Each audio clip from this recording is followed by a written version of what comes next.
Hello and welcome to Politics Tonight, where we dig and go beyond the headlines for informed analysis of major political stories in Nigeria. I am Olajumoke Olatunji. As the countdown to the May 29 presidential inauguration gets closer, the president-elect Bola Tinubu has returned to Nigeria after over 4 weeks in Europe. On the interview segment for today, we focus on the incoming 10th National Assembly as more senators join the race for Senate presidency, with a former senior special assistant on diaspora affairs to former governor Kayode Fayemi of Ekiti State, Femi Odere, as our guest. Welcome to Politics Tonight. Stay with us. We will be right back. Thank you for staying with us. The president-elect Bola Tinubu has returned to Nigeria after over 4 weeks in Europe. His aircraft touched down at the Nnamdi Azikiwe International Airport in Abuja at about 4:30 p.m. this Monday. The president-elect, who traveled out of the country since the 21st of March, returned to the country to take charge of proceedings and give direction ahead of the May 29 inauguration. The former Lagos governor returned with his wife, Senator Oluremi Tinubu, who were received by the vice president-elect, Kashim Shettima, Plateau State Governor Simon Lalong, and other high-ranking members of the ruling party. This is as the National Working Committee of the ruling All Progressives Congress APC prepares to meet with the president-elect to take a position on the zoning of the National Assembly leadership. The trip, according to the office of the president-elect, was to enable him rest and plan for transition program ahead of his inauguration as the 16th president of Nigeria.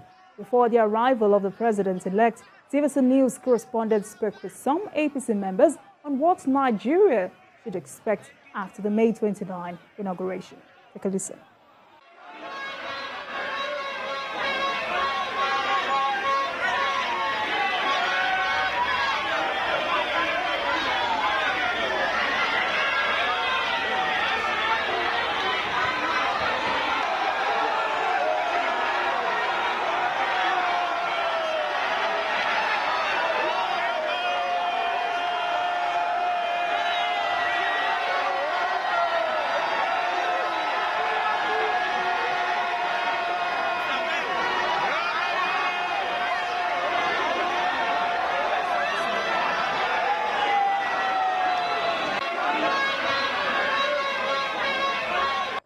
Give me a welcome support, because for him to accept to contest as a president is a welcome development in our party APC. Winning is another thing, a step forward 10 times, 100 times, that this is the person we want in this country, who can change so many things in this country. The man who is going to rebuild our hope, and our hope is on him. We are hoping that by the time he will be showing on 29th of May, a lot of the things are going to change. Youth will be happy, the old will be happy, and even Nigeria will be happy. This is the man we'll be waiting for. That's why we are here, to give you a welcome support, to say this is the man we wanted in this country. It's the man we've been waiting for, and that's why we are here. And for the party, it's a new dawn. It's a new dawn for the party. It's a new dawn for Nigeria. And also, if you remember, this is the era for renewed hope. Now, he's a man, a president who has an action plan, a president who is actually ready, a president-elect who will be sworn in, inshallah, on the 29th of May 2023 as the executive president, the president of the Federal Republic of Nigeria. And what we're saying is we have a man who's been prepared for over 30 years. We have a man who has a plan to take action. And we have a man who is ready to actually hit the ground running from day one. And we're quite glad. You can see the number of people here today. This is just probably a very small number of people compared to those who are waiting for him at the Unity Fountain, and also all over Nigeria. Nigerians, and let's also remember that Nigerians actually gave him that mandate freely in a credible and also an election that was actually free. And Nigerians just can't wait to have him as the president, being sworn in as the president of the Federal Republic of Nigeria. Meanwhile, the president-elect Bola Tinubu has urged the supporters who stormed his Asokoro residence to welcome him after his return to the country to be calm and peaceful. Tinubu urged them to go back home to enable him rest, as he has a long day beginning from Tuesday. Also present at his Abuja residence was the former governor of Borno State, Alimodu Sharif, who spoke about expectations of Nigerians for the incoming administration. 7 senators and some party chieftains were also present to welcome the president-elect. That is very, very important. Don't isolate one date. No, one date on the calendar doesn't mean anything. It's just an event. Yes, people are already talking about your administration and what it will look like. Can you give us a glimpse into what you have in plan? I can't. I've not consulted people yet. And an administration, you said, is not run alone. You don't govern alone. You govern with people.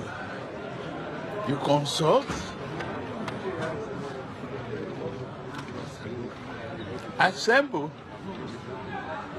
And then hit the ground running. And it's the same country, right? Isn't it?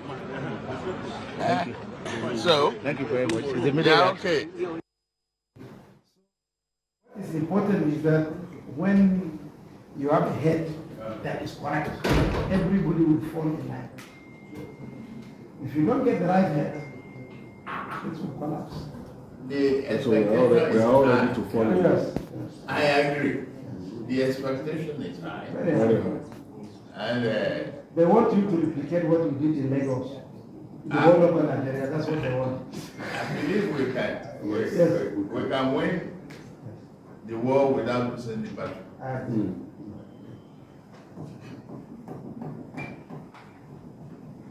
Nigeria is for all of us. And we have to build it, construct it, reform. Reconstruct.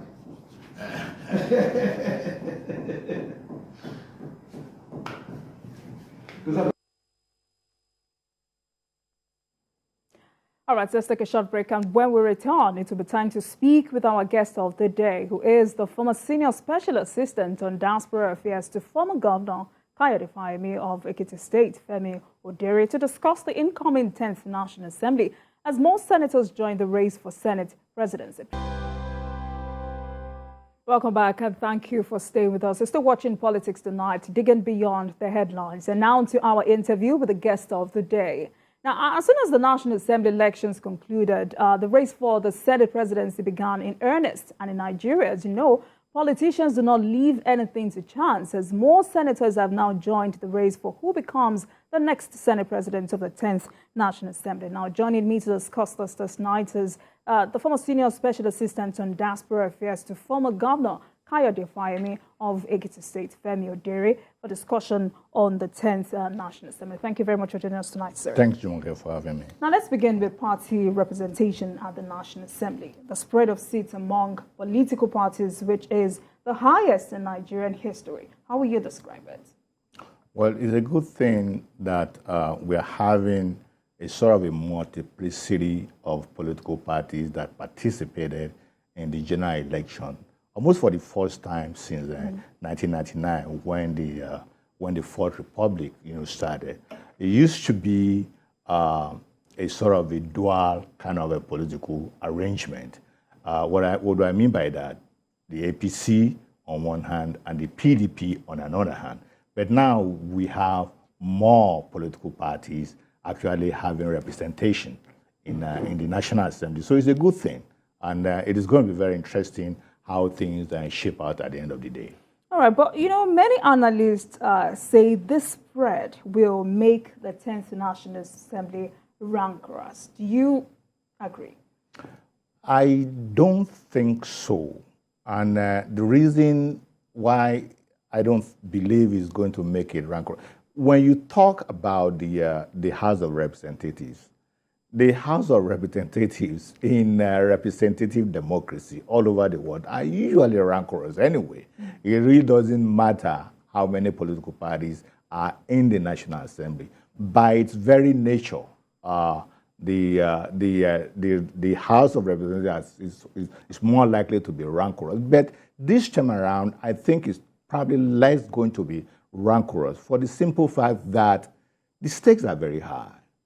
And the country is in need of leadership. The country is in need of serious legislation. And so people are expecting, I'm talking about the legislators now, they are expected to buckle up And so the rancor is going to be minimized because of the things that they need to deal with when the 10th National Assembly sets in. When you say multiplicity, you mean the more the merrier. But does this apply to Nigerian politicians?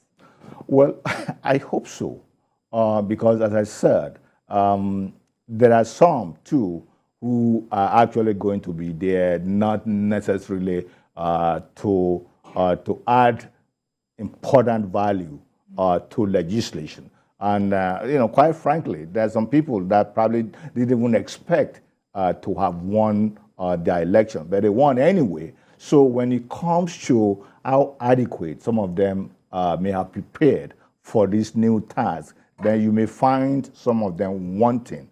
But and I'll still repeat that because of the fact that the stakes are high, and because of the fact that the president-elect is a man of action, and because of the fact that the president-elect knows exactly what he wants to do, and he's probably more likely going to tell the legislators that these are my programs, and these are my agendas, and these are the policy directions that I want to go. So therefore, people are more likely to sit up. All right, so, yes, the race has started and it's heated up, but then some persons have said, well, this is too early, while others have said, well, it does not even matter. No, it's not too early. Okay. It's not too early at all. In fact, the earlier we have these next branch of government, which is the legislature, the earlier we have the leadership in place, I think the better it's going to be for not only the incoming government, but also for Nigerians as a whole. So it's really not too late. And I think the earlier the better. It may not even be surprising. I may not even be surprised if that would not be one of the major reasons that the president-elect had to come back, from his vacation in France, so that he can oversee all these leadership positions and different people jockeying for different leadership positions. So it's not too early at all. All right, so we have more persons, more senators, jostling for this position, more persons coming in to join. But then the APC leadership is yet to zone the positions. Don't you think the delay is unnecessary? Well, again, I don't see it more as a delay, because things need to be thought out. I'm talking about on the part of the party. Recall that about a week ago or thereabout, the progressive governors actually issued a statement advising the president-elect to consider the Senate presidency to go to either the southeast or the south-south, and to some extent to the northwest. So they have made that suggestion. They're just saying that this is an advice, for PAFM to actually do something about. So it may not have been officially announced yet by the party as to where exactly the Senate president is going to be zoned to, but there's a conventional wisdom, and the school of thought now is that more likely the Senate presidency is going to come either from the southeast or from the south-south. Oh, yeah, so you've said the party representation at the National Assembly is good for us as a country, but then talking about more senators who have now joined the race for the Senate presidency, and how will you describe the high number of contestants for this position? Well, the high number is really not, to me, it's not unusual, because people want to be relevant. Politicians are always looking for relevance. And we can say that some are pretenders, and while some are actually serious. So I will wager that among these people that has made their intentions known to actually vie for the Senate presidency, maybe some of them might actually not necessarily be looking for the position per se, but using that as a leverage, if you will, to actually negotiate for lesser positions. That's the way I look at it. Well, take, for instance, you have a name of the Senate president who is said to be in the running. to want to come back. That is not possible. You have one Barau Jibrin from the Northwest, specifically from Kano, who wants to be the next Senate president. That is not really possible. And you have others like that who are from the northern geopolitical region who wants to be the next Senate president. That is not really feasible, and it should not be feasible. So that's exactly what I mean. So these people actually from the north wanting to be the next Senate president might be using that to negotiate for other things. And because, quite frankly, as far as I'm concerned, the senators elect from the northern region should actually recuse themselves from being the next Senate president of the Nigerian Federation. All right, so let's talk about former governors who have now joined the race for the Senate presidency. Is this an advantage or a disadvantage, especially for our democracy, and do they actually have an advantage? You mean the former governor? What do you mean by Yes. the former governor? Former governors who are now in the Senate. Okay, well, you mean for actually going to the Senate, you mean? Who Whether are it's an jostling to advantage? become Senate presidents. Oh, it is an advantage because don't let us forget the fact that in any evolution, in any work environment, experience counts. And for somebody who has been a governor, not only for one term, but 2 terms, that's an enormous amount of experience. And also do remember that the president-elect said that when people were kind of giving him some kind of an admonition that he should look in the direction of a government of national unity. And I'm like, there is no reason for government of national unity because we are not emerging from any war or any social, political upheaval of any sort. So there should not be any call for government of national unity. And in any case, that government of national unity has been taken care of by the Constitution anyway, because at least a minister must come from all the states. So that has already been taken care of. And when the president-elect had to answer, he said rather than looking at the government of national unity, his is going to be the government of national competence. And I agree with that. So meaning that competence also presupposes that there is experience, because you cannot be competent without having the requisite experience. So it is a good thing, as far as I'm concerned, that the former governors who had actually done very well in their respective states and now at the National Assembly, specifically at the Senate, should actually vie for those positions. And like I said, it's a good thing, and it should be welcomed. All right, so because you've talked about experience, and that would lead me to my next questions. You know, people have said, yes, these former governors may not be ranking senators, but as former governors, they will play very active roles in determining who become presiding officers. Well, don't forget the fact that there are standing rules. I don't think you mentioned that. You cannot be the next Senate president without a ranking position, meaning that you must have at least spent 1 term in the Senate. And there are governors from the Southeast and from the South that had done that. For instance, Governor Godswill Akpabio is from the South. He was a 2-term governor. And not only that, he was a minority leader as a first-timer in the Senate when he was in the PDP. Yeah. And also he was a minister of NDDC. So the track record is really, really there. And without even trying to even get into all of that, when it comes to when it comes to the geopolitical region that the Senate presidency should come from, either from the South or from the Southeast, I would say it should come from the South. All right, so we're going to get there actually, but then, you know, the Southeast zone says this is the time. Is this really the time? For the Southeast, no, it's not really the time. More so when you take into account how much contribution each geopolitical region made to the victory of the president-elect. And they say politics is about who gets what, when, and how much. So within that statement is the fact that if you are going to get anything, then you must have been seen, or you must have actually contributed significantly to the emergence of the chief executive. And so if we have to discuss that, we'll say that in comparison between the Southeast and the South-South, who contributed the most to the emergence of the president-elect? There's no question about that. It is the South-South. But the South is talking about fairness and, talking about fairness.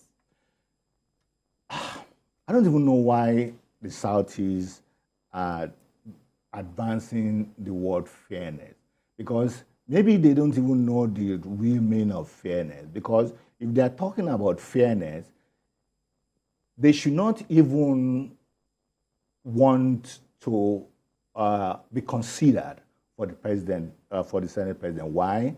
Because since 1999 that we started this political dispensation, the Southeast has had 5 Senate presidents. And there are 5 states in the Southeast. You can pretty much say that just about all in fact, virtually all the Southeast states had produced at one time or the other Senate presidents. Whereas the South-South, which is actually the resource base of the country, has never produced the Senate president, even for one day. So where's the fairness? Who should be talking about fairness now? Is it the Southeast that should be talking about fairness, that has had Senate president 5 times, or the South-South that never had the Senate president even for one day, that should be talking about fairness? So that's, even to me, is an abnormality for them to even be talking about fairness, because it doesn't apply to them at all. All right, so aside that, now, if you look at the senators elected from the Southeast, would you say they have the number to produce the next Senate president? You mean for the party? Yes. No, not quite, because if I could recall, I think you need about 81 senators for the ruling party, that is, to produce the Senate president. And if I'm not mistaken, I think APC, our party, has about maybe 69, 70 or thereabout. So it's about maybe 10, 11, 12 thirds short of producing in their own volition. So they have to make a deal. And if you have to ask me, I would say it's better they make a deal with NNPP, because NNPP has about maybe 27 senators, than PDP or the Labour Party, because Kwakwanso, as far as I can read him, is kind of a liberal. So he's pretty much conservative on one side, but he's generally a liberal politician that actually the party can make a deal with. All right, so some analysts are also making it, just like you, some analysts are making a case for the South-South to produce the next Senate president. Now, aside, you have said that South-South has never produced a Senate president. Aside from that, what other reasons? What other reason? I just showed you about the geopolitical region's contribution to this election of our Senate, of our president-elect. That is very significant. Remember, aside from Rivers, that APC won, all other states in the South-South, the president-elect actually came second. So the requirement, the 25% requirement that the president-elect must have in all the spread actually was made easier for him by the South-South. And so that's one consideration. And another thing is that, one of the reasons why I get excited about this issue of who should produce the next president is that we're looking at the issue of morality here.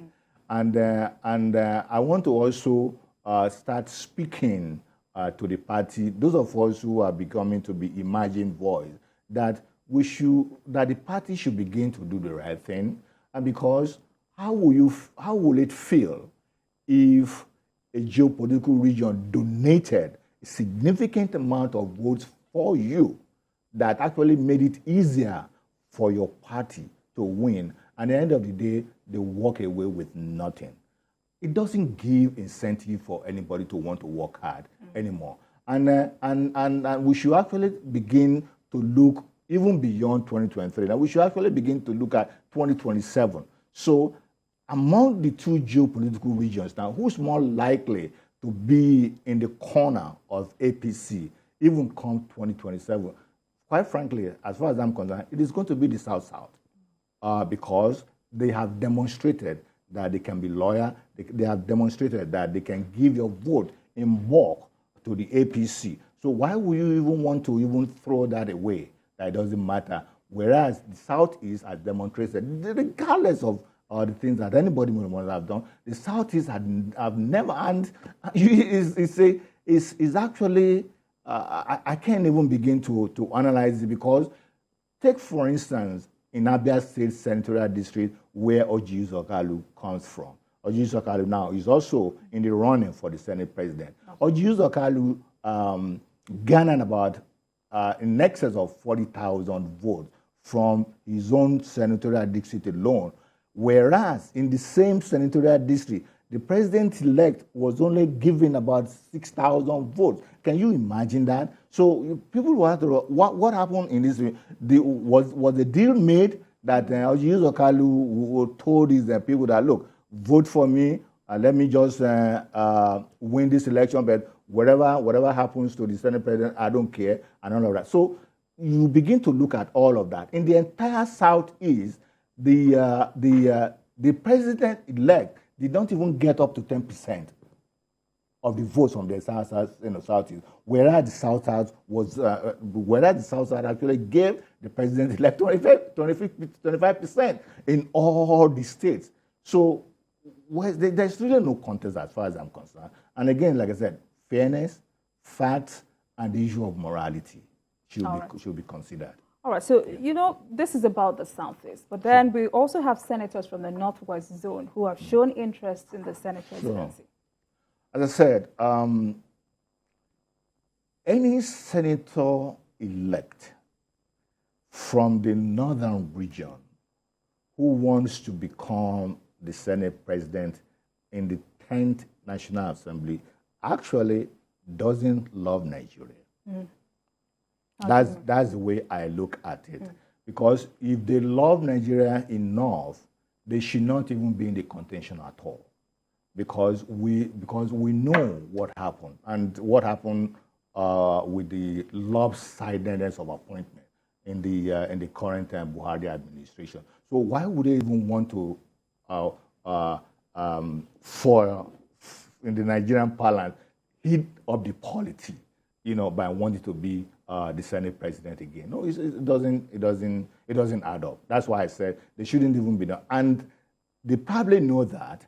And like I said earlier, they probably just throw their names out there in order to negotiate for something lesser. That's the way I look at it. So, Mr. Odere, having analyzed all this, and of course we've talked about these several zones, what do you think the APC needs to do to ensure this contest does not further divide the party, especially if some members defy the zoning arrangement of the party to contest for the Senate presidency?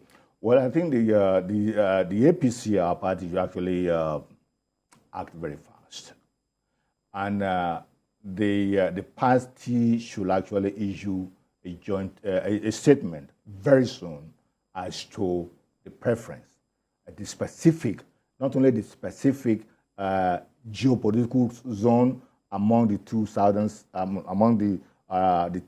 states, but they should also give a sort of a direction to the senators elect that this is a particular candidate that we want you to actually support. Because if that is not taken care of, a particular candidate or the zone.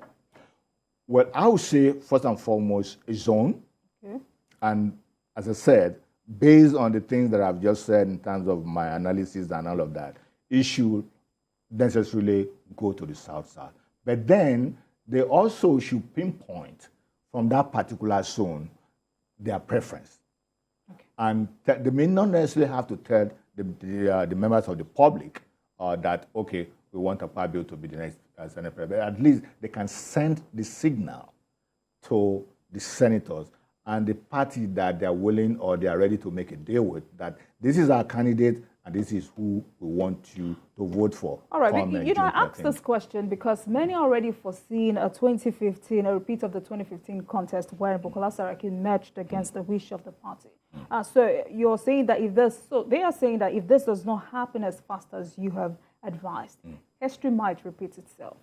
Well, I don't see that repeating itself in the sense that we have a chief of state who is our president-elect that is radically different from the present chief of state. The present chief of state is kind of aloof, doesn't really care that much wherever things go. Remember when he said, I'm for everybody, I'm for nobody, and all of that. You wonder, why would the president even say that, and all of that. So this president-elect is not going to be that because he knows exactly what he wants to do, and he knows exactly the people that he needs that will carry those tasks for him. So it's really not going to to be a replay, if you will, of the Saraki thing. But what is happening right now, as far as I'm concerned, all these minority parties saying that well, we can now take over the leadership and all of that. To me, it's nothing short of a sort of a juvenile. I don't want to. It's really nothing, short of just people grandstanding. Let me put it that way. All right. So on the program tonight, we're taking a look at we're discussing the incoming 10th National Assembly as more senators have now joined the race for Senate presidency. And of course, I have with me former senior special assistant on diaspora affairs to former Governor Kayode Fayemi of Ekiti State, Femi Odere. This discussion will continue after this break. Please do not go anywhere.